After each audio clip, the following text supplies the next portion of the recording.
দীপা কি এবার সূর্যকে কিডন্যাপ করবে? হ্যাঁ বন্ধুরা, এমনটাই দেখতে পাবেন আজকের পর্বে। ডাস্টবিন থেকে ওষুধ কুড়িয়ে দীপা অবিনাশকে সেটা দিয়ে বলে, খুব তাড়াতাড়ি ওষুধের রিপোর্টটা আমার লাগবে। সেই সময় উর্মি সেখানে চলে আসে আর দীপাকে বলে, আমরা এখানে আর থাকবো না, আমরা এখান থেকে চলে যাব।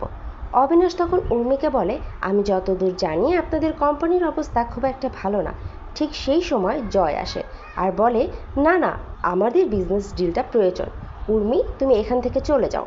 এদিকে উর্মি এসে রূপাকে বলতে থাকে, কেন এসেছিস তুই এখানে?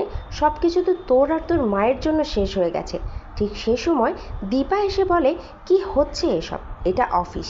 এবং তারপরে একে একে সবাই চলে আসে। অবিনাশ তখন বলে, মিস্টার সেনগুপ্তা, আপনি প্লিজ আমার সাথে আসুন, আপনাকে কিছু ফাইল দেখানোর আছে। কথা শুনে উর্মি তাদের বাধা দেয় আর বলে, আমিও যাব। অবিনাশ তখন বলে, কি সূর্য, আপনি অসুস্থ তাই তো? আপনি এই কথাটা একটু ভালো করে বলুন, কারণ অসুস্থ মানুষের সাথে আমরা বিজনেস ডিল করি না। এই বলে তারা সেখান থেকে সূর্যকে নিয়ে বেরিয়ে যায়। তার সাথে সাথে দীপা রূপা দুইজনেই যায়। এদিকে দীপা ও সূর্যকে একটা ঘরে দেখতে পাওয়া যায় আর সেখানে দীপা সূর্যের পুরনো স্মৃতি মনে করাতে থাকে।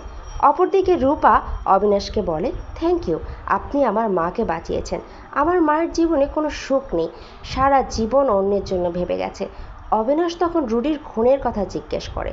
তখন পুরনো কথা ভেবে রূপাও একটু ভয় পেয়ে যায় আর বলে, আপনি ঠিকই বলেছেন, আমার মা অপরাধ করেনি, আমার মা সারা জীবনে কোনোদিন অন্যায় করেনি।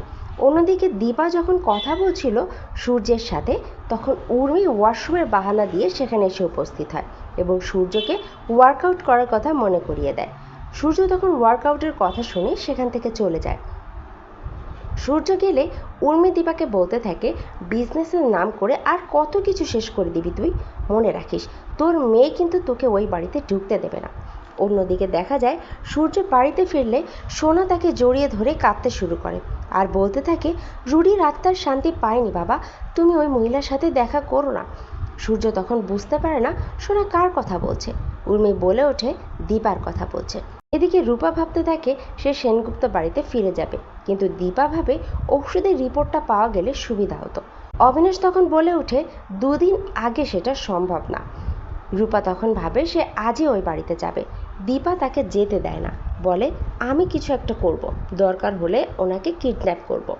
পরদিন সকালে সূর্য যখন এক্সারসাইজ করছিল তখন উর্মি সেখানে এসে ওষুধ খাওয়ার কথা বলে। সূর্য বলে, ওষুধ এসে খাবো, এই বলে সে সেখান থেকে চলে যায়। তারপর দীপ সেখানে এসে উর্মিকে বলে, পারলে না তো জেঠুকে আটকাতে? উর্মি তখন দীপকে তার সাথে যেতে বলে, কিন্তু দীপ বলে, আমি পারবো না যেতে, আর না গেলে তুমি কি করবে? লাবণ্যের মতো কি হোস্টেলে পাঠিয়ে দেবে? বড় মা ফিরে এসেছে, তুমি আর কোনো অন্যায় করতে পারবে না। এদিকে সূর্য যখন জগিং করছিল তখন দীপা গাড়ি নিয়ে সেখানে এসে উপস্থিত হয় আর বলে, আমি আপনাকে এর থেকেও ভালো জায়গায় নিয়ে যাব। এই বলে তারা গাড়িতে উঠলে সূর্য জিজ্ঞাসা করে, আমরা কোথায় যাচ্ছি? দীপা তখন বলে, লং ড্রাইভে। তারপর তারা সেখান থেকে বেরিয়ে যায় আর এখানেই শেষ হয়ে যায় আজকের এপিসোড। তো বন্ধুরা, উর্মি এবার কি করবে? ওষুধের রিপোর্ট পাওয়ার পর দীপা কি ব্যবস্থা নেবে? তোমাদের কি মনে হয়? অবশ্যই কমেন্ট করে জানাও। আর বন্ধুরা, তোমাদের এই এপিসোডগুলো ভালো লাগলে একটা লাইক করে আমাদের চ্যানেলটিকে সাবস্ক্রাইব করে রাখো আর পাশে থাকা বেল আইকনটি প্রেস করো সবার আগে আমাদের ভিডিও দেখার জন্য।